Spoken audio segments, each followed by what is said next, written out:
Buenos días a todas y a todos.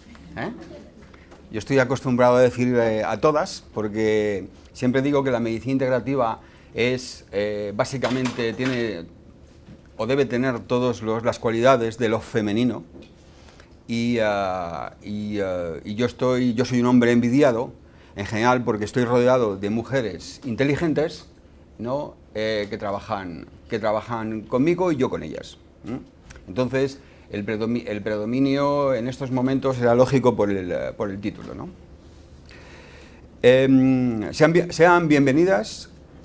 Quiero antes comentarle algunas cosas. Verán que vamos a hacer una serie, estas jornadas van a ser las primeras y seguramente el año que viene repetiremos ya con una experiencia mayor y buscando otros temas. Les preguntarán luego qué temas les interesan de cara a formalizarlos de una manera ya más docente. Tenemos previsto, además, y ya les aviso, y esto forma también parte de ustedes, el crear un club de paciente experto. El paciente experto es un dominio, un nuevo modelo que se está instaurando y que también forma parte, como veremos, de los conceptos de salud y medicina integrativa. La medicina ha cambiado mucho, pero ha cambiado mucho y está cambiando porque los pacientes están cambiando y están exigiendo modelos distintos, ¿no?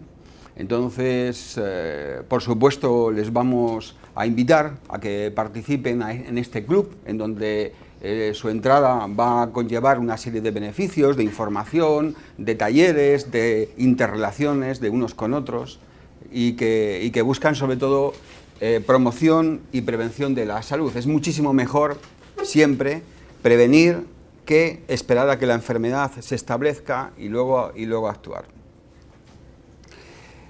Bueno, cuando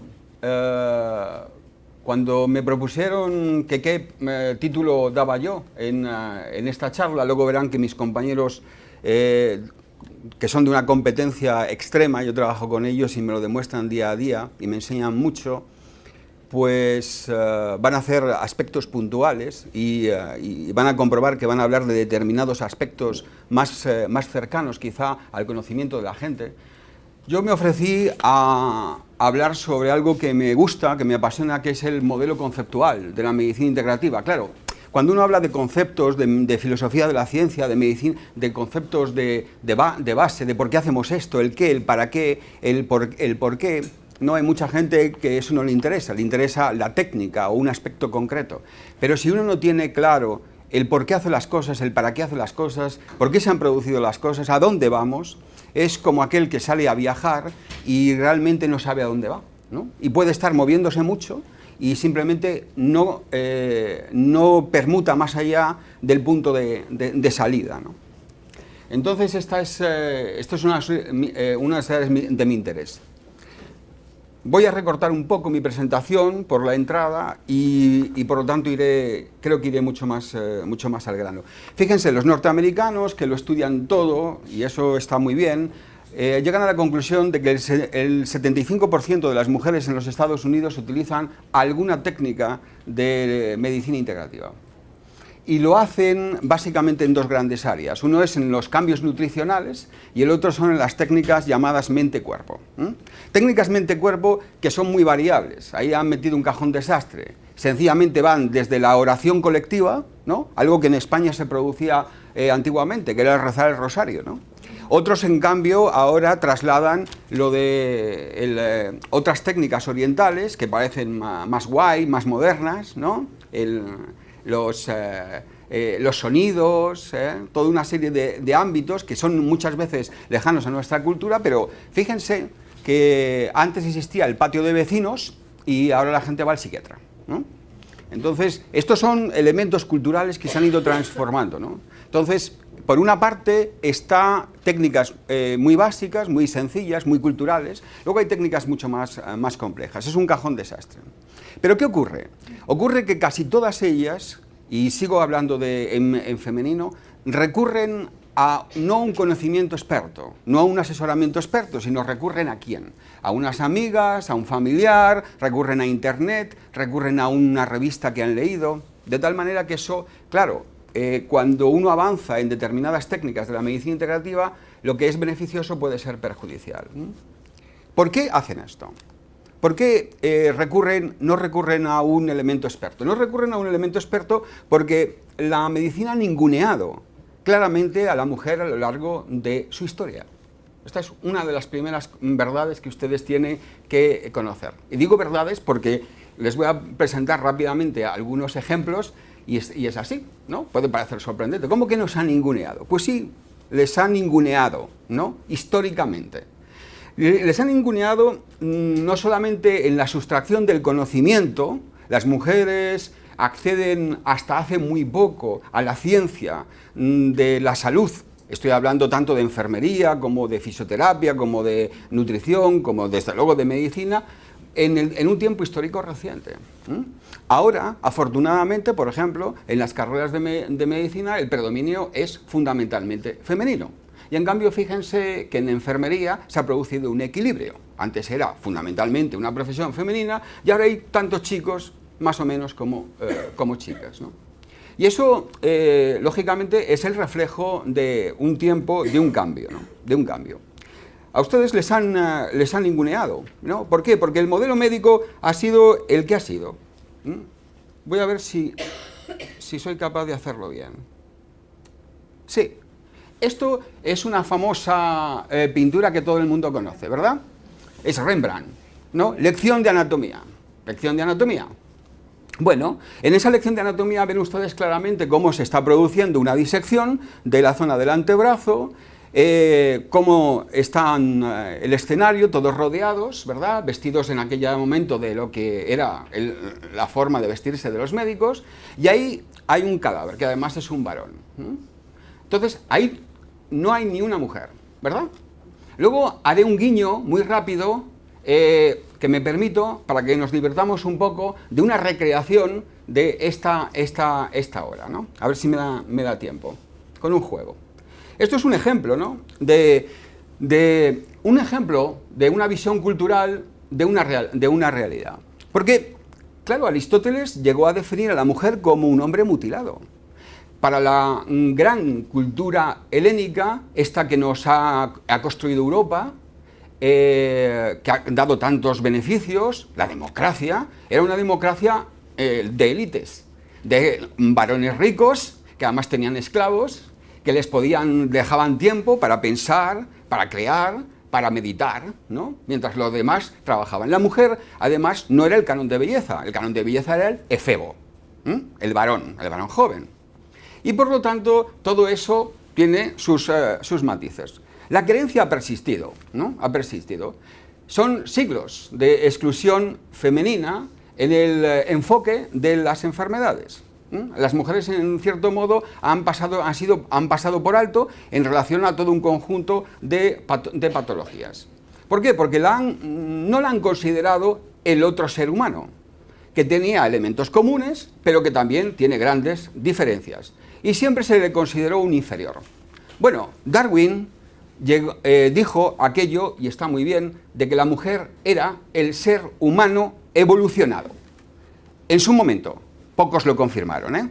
Hoy en día también pocos lo confirman. Yo soy de la creencia de que efectivamente las mujeres son el ser humano evolucionado, porque si uno analiza la historia dominada por los hombres, no podemos decir, ¿no?, que muchas cosas realmente las hayamos hecho bien, ¿verdad? Especialmente en el siglo pasado, con varios desastres y muchos millones de muertos por distintas razones, ¿verdad?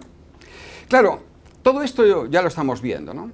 Pero ¿por qué los médicos no confían en las mujeres? Pues porque no saben, en realidad no saben de ellas, y la medicina ha llenado muchos vacíos de conocimiento con narrativas de histeria. Histeros, ¿no? Histeros es útero. Es que no hay hombres histéricos. Yo conozco a varios, ¿no? Y seguramente cosas peores. Entonces, pero fíjense, ¿no?, cómo el lenguaje, la cultura, los elementos culturales, porque la cultura es ese conjunto de mitos, ritos y leyendas que tiene toda organización. Esto es cómo se define sociológicamente, y están ahí, ¿no? En ese colectivo, en esa individualidad, pero también en el grupo colectivo, ¿verdad? La medicina ha visto a la mujer como cuerpo reproductivo, sencillamente, ¿no? Es un espacio misterioso, incluso sospechoso. La única diferencia que planteaba era lo que se podía considerar interesante, ¿no? Eran seres que podían reproducirse, nos servía para la reproducción. Y de hecho, fíjese, la naturaleza es violenta con las mujeres, ¿verdad? Es violenta, porque las cuida mucho, ¿hasta qué? Hasta que llega, por ejemplo, la menopausia, y a partir de ese momento, en 2 o 3 años, pega un corte definitivo y dice, ahí te quedas, ya no me interesas más. Antropológicamente, evolutivamente, las deja vivir un poco más. ¿Para qué? Se suponen, dicen los antropólogos, para que en un estatus social puedan estas señoras ya no reproductivas ayudar a la nueva generación durante un tiempo, ¿no? Para que puedan perpetuarse. A la naturaleza no le interesamos como un ser individual. Es como cuando nosotros miramos un hormiguero, ¿verdad? O estamos en uno de esos edificios muy altos y vemos a la gente pasar ahí pequeñitas. No son individualidades, ¿no? Son minúsculos espacios negros que se van moviendo. Vemos el colectivo, pero no vemos la individualidad, ¿no? Y esto le pasa. A la naturaleza lo que le interesa es seguir hacia adelante. El ser humano luego ha tratado de considerarnos, cada uno de nosotros mirándonos al espejo, como un ser individual, propio, con un futuro, un presente y un hacer, ¿no? Bueno, además a principios del siglo XX resulta que se descubre el sistema endocrino. Otra diferencia. Entonces ya el útero es la fuente casi de todos los grandes males que suelen tener las mujeres. El ciclo menstrual, no tengo que contarles nada todo lo que hay en torno a la cultura de la regla, ¿verdad? De lo que significa el sangrado, el misterio, el desconocimiento que los varones tienen sobre ese asunto, ¿no? Entonces, incluso las propias mujeres. Yo siempre me acuerdo de una anécdota, la voy a contar ahora, cuando yo era estudiante de medicina, íbamos pasando en la Fundación Jiménez Díaz y un día nos encontramos con una señora de campo, y entonces todos rodeándola allí, a la pobre mujer, mirándola, como si fuera un objeto de estudio, ¿verdad? Alguien quizás se ha sentido así cuando ha estado ingresado, y entonces le preguntaba al jefe de servicio que por dónde sangraba, y ella decía que por abajo, doctor, por abajo, ¿no? Y él le voy a decir, sí, pero ¿por dónde, señora? Y ella volvía a decir, ay, doctor, ya mirando hacia el suelo, por abajo, imagínense la situación.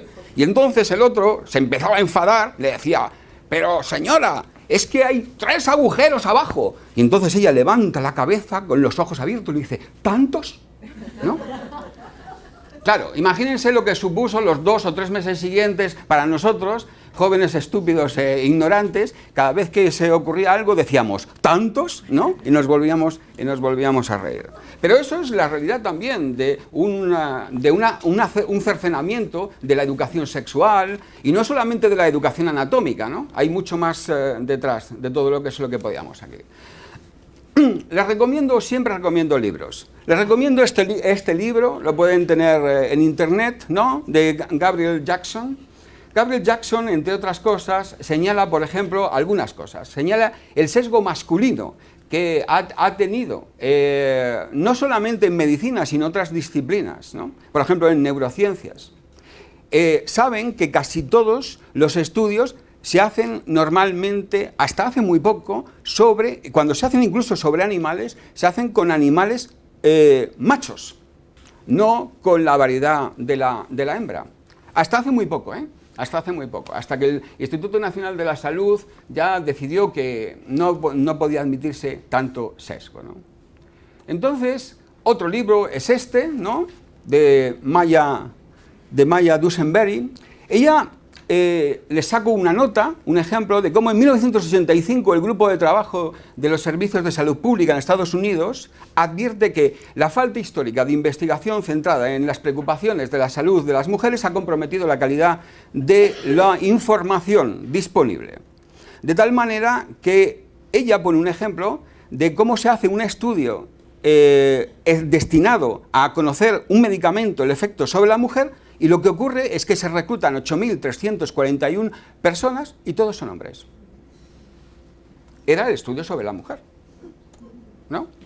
Hay muchos otros ejemplos que luego se lo dejo porque como tendrán acceso luego a la información, ustedes les darán una clave para recuperar estas conferencias si quieren, porque no me va a dar tiempo. Les dejo algunos ejemplos sistemáticos de este mismo fenómeno. Estudios sobre las mujeres en donde no hay un reclutamiento, en donde no hay ni una sola mujer. Ni una sola mujer. Por ejemplo, fíjense que de los 10 medicamentos recetados y retirados, perdónenme, en el mercado entre 1997 y 2000, debido a efectos graves, 8 de ellos causaban mayores riesgos de la salud en la mujer. ¿Por qué? Porque casi todos los estudios se hacen sobre una tipología determinada, que es varón, blanco, anglosajón, entre 25 y 35 años. O sea, que una señora de 60 años de Nigeria o un señor chino de 25 o una italiana del sur de Italia de 45, pues están fuera de contexto de la referencia estándar. Entonces la normalidad se acepta en ese canon y con ese canon la medicina va como un marcador, un marco, y va buscando individualmente a la gente y le dice, a ver, usted entra, o no, usted no entra, no me entra en el protocolo, no me entra en el marco, ¿no? Y entonces así ha ido hasta ahora, ¿no? Y hasta hace muy poco, ¿no? Se lo dejo para que luego lo vean. Esta es la imagen que jugaba yo, ¿no? Esto lo hace la revista Soho. La revista Soho es una revista para hombres, muy conocida en América Latina. En su número 100 hace este juego. Ya saben que las revistas para hombres están destinadas a vender el coche que nunca vas a tener, el hotel al que nunca podrás llegar y las mujeres que jamás se relacionarán contigo, ¿no? Y entonces venden ilusiones. Y entonces hacen este juego para que vean, ¿no? Lo macabro, ¿no? de este juego. Todos estos señores son los 10 grandes anunciantes de la revista. Les han vestido, como en el cuadro, pero aquí hay un cambio sustancial, ¿verdad? Ya ven cuál es el cambio. Pues esta señorita tan estupenda, ¿no? Colocada ahí y todos ellos observando, ¿no? Número 100. Diferente, desde luego, de la obra de Rembrandt de 1632, pero yo creo que incluso peor, ¿verdad? Estarán de acuerdo conmigo. Porque parece realmente nos tratan a los varones como anencefálicos, ¿verdad? Es un insulto también para mí, desde luego, esto. Pero hay cambios, resulta que hay cambios, y esos cambios derivan de varias cosas. En primer lugar, hay un cambio sociológico, un cambio económico, un cambio político que comienza básicamente a partir de la Segunda Guerra Mundial. Hay un cambio demográfico, les pongo un ejemplo de cómo va la esperanza de vida en el mundo. Nuestro país es uno de los grandes que tiene una gran esperanza de vida. Las mujeres, por ejemplo, después de las mujeres japonesas, son las que más esperanza de vida tienen. Curiosamente, es una ventaja, pero hay un matiz que les quiero señalar ya. Deben cuidarse, porque sí es cierto que van a tener esperanza de vida, pero la van a tener en discapacidad. Lo van a tener en discapacidad. Es decir, la gente vive más, pero los últimos años los vive mal. Los vive con dolores, los vive con complicaciones, los vive a veces sola o solo, aislado, los vive con problemas. Y por lo tanto, este fenómeno se va a incrementar, puesto que sociológicamente el factor amortiguador tradicional de este país ha sido la familia. Pero los cambios sociológicos están ocurriendo y nuestra generación, yo tengo 60 años, no va a permitir que sus hijos dediquen tiempo a cuidarles. El Estado no hay que esperar nada de él, excepto pagar los impuestos que luego no nos va a tocar. Y luego, por lo tanto, ¿esto qué significa? Significa prepárense. Cualquier persona inteligente, ¿no?, debe saber que tiene que anticiparse, que prepararse. Y prepararse significa, para llegar bien a los 80, empezar a los 50. De igual manera que alguien dice, voy a hacer un fondo de pensiones. No sé si en el banco, o mejor guardarlo debajo de una caja de la cama, no lo tengo tan seguro, eso ya cada uno. Pero esto es un fenómeno muy importante. Fíjense, este fenómeno conlleva esto. Vaya pirámide de población. Es una pirámide de población en donde, como ven ustedes, tiende a ¿qué? A caerse. Puesto que este triángulo es insostenible. Es insostenible porque la base es más pequeña que la cúpula.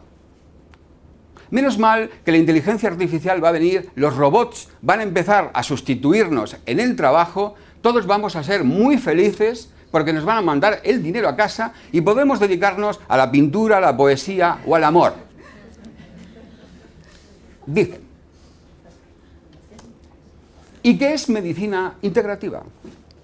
Medicina integrativa es un modelo de respuesta ante el cambio demográfico, el cambio epidemiológico, el cambio de relaciones de las personas, el control de la natalidad, que se ha producido como gran fenómeno revolucionario para las mujeres, un modelo médico que en estos momentos hasta ahora ha supuesto ventajas, sobre todo en países como el nuestro, en donde el Sistema Nacional de Salud, hay que reconocer que hasta ahora ha sido un brazo muy importante del llamado estado de bienestar.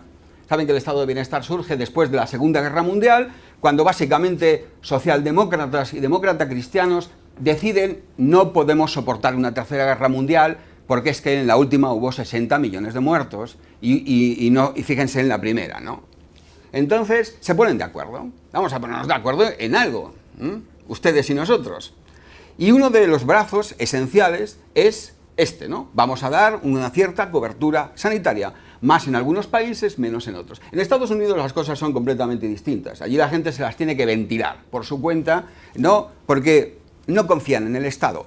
Por eso todos tienen armas, ¿no? Porque no se fían de su Estado, por eso todos tienen armas y no se las van a quitar. Entonces ¿qué ocurre? Que ocurre un sistema que ustedes conocen bien. Pero saben que el 40% de los españoles se pagan un seguro médico privado. Además, 8.500 millones de euros el año pasado. Los seguros viven épocas gloriosas. Esto habría que preguntarse por qué, teniendo un sistema nacional de salud tan bueno, también la gente añade, ¿no?, un gasto añadido. Y luego vamos nosotros, ¿no? Porque encima la medicina integrativa es una medicina, desafortunadamente por ahora, no totalmente privada. A pesar de nuestros esfuerzos para conseguir que el Estado pues entienda que si este modelo se implanta en atención primaria de salud, disminuirá los gastos económicos, que eso es lo que les interesa, pero es que la gente se sentirá mejor, habrá menos farmacología y, sobre todo, los profesionales, que también es importante, estarán menos quemados. Porque les aseguro que, mis queridos compañeros, no es posible ver a 40 o a 50 personas al día con una cierta dedicación. En algún lugar han llegado a recomendar quitar la silla del paciente en la consulta de atención primaria, para que no les dé tiempo ni a sentarse. Porque claro, 5 minutos, en 5 minutos, ¿qué se puede ver? Nada, se lo aseguro. Uno hace así y otro, ¿no? Pero eso es lo que ha conllevado también el sistema.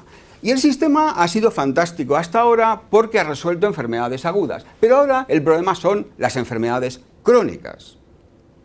Farmaindustria dice que la mitad de los españoles reciben algún medicamento todos los días. La mitad, por lo menos. No les digo el grupo que reciben 6 o 7. Seguro que conocen algunos. El gasto es imparable. Es imparable. Esto tiene un día que hace ¡bam!, va a reventar. ¿Y entonces qué hace la medicina?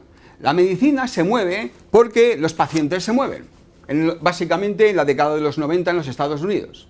Y entonces la propia Facultad de Medicina de Harvard les dice, elaborando 2 informes a la medicina americana, oiga, ustedes están perdiendo una cantidad de dinero, ¿no?, inmenso. Y dicen, ¿de dónde? Pues de sus pacientes, que cuando salen de sus consultas se van enfrente. ¿Y enfrente qué buscan? Pues mire, buscan a un nutricionista, buscan a un fisioterapeuta, buscan a un sanador, alguien que les abrace, ¿no? Y se pongan con ellos, o mediten, o les apoyen. Ustedes no lo hacen y no les importa. ¿Por qué? Porque solamente ven de una persona su cuerpo, la física y la química, como la famosa serie, y no ven más. Y las personas necesitan otras cosas. Y desde ese momento hay intentos a lo largo de esa década de hacer lo que se llamó medicina complementaria. Fracaso absoluto, porque ni unos ni otros se hablaban. Unos pensaban que los de enfrente eran unos frikis, ¿no? Y los frikis, entre comillas, pensaban que los otros eran unos vendidos a la industria farmacéutica. No se hablaban. Ya más tarde, afortunadamente, empieza este movimiento de salud y medicina integrativa. Fíjense este esquema. En este esquema, ¿qué hay? Hay varias cosas. En primer lugar, hay un concepto nuevo de profesional, pero también hay un concepto nuevo de paciente. Al paciente se le pide responsabilidad.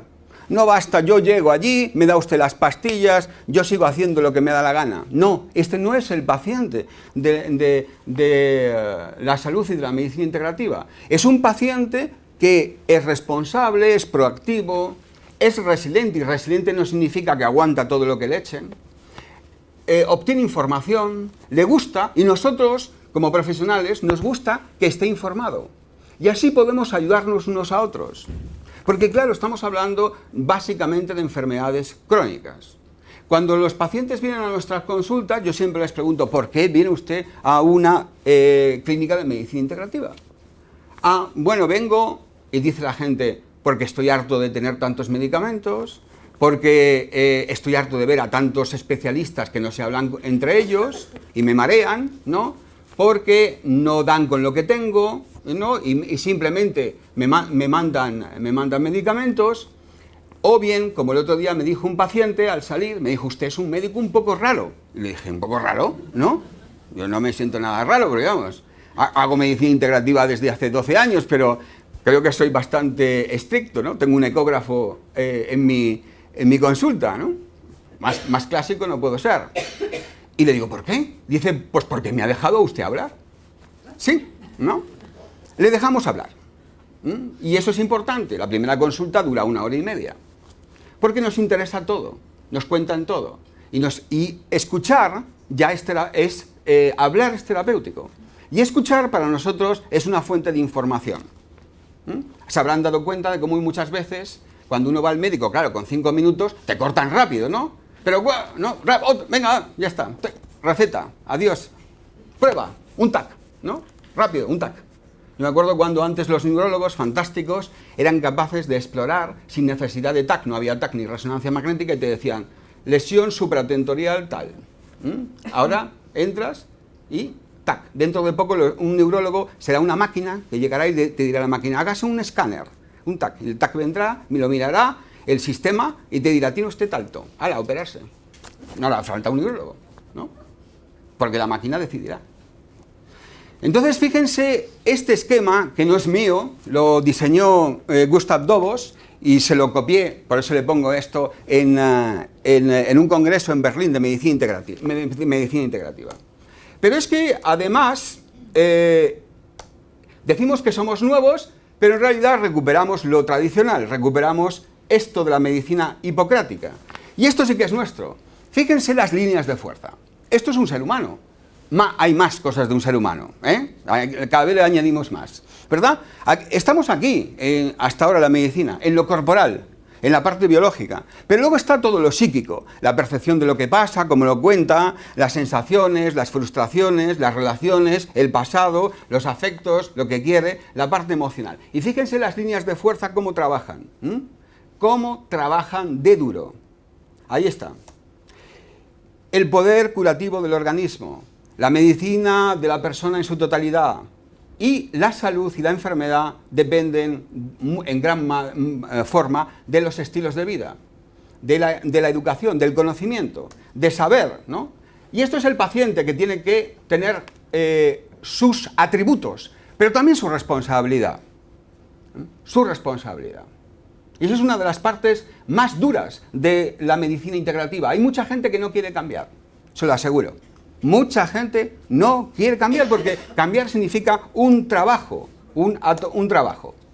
Hemos pasado, en realidad, de enfocarnos la salud ginecológica, pasando por la salud de la mujer, lo han escuchado ustedes, unidad de la mujer, ¿no?, a un concepto más amplio, que es el de salud integrativa. Muchas gracias.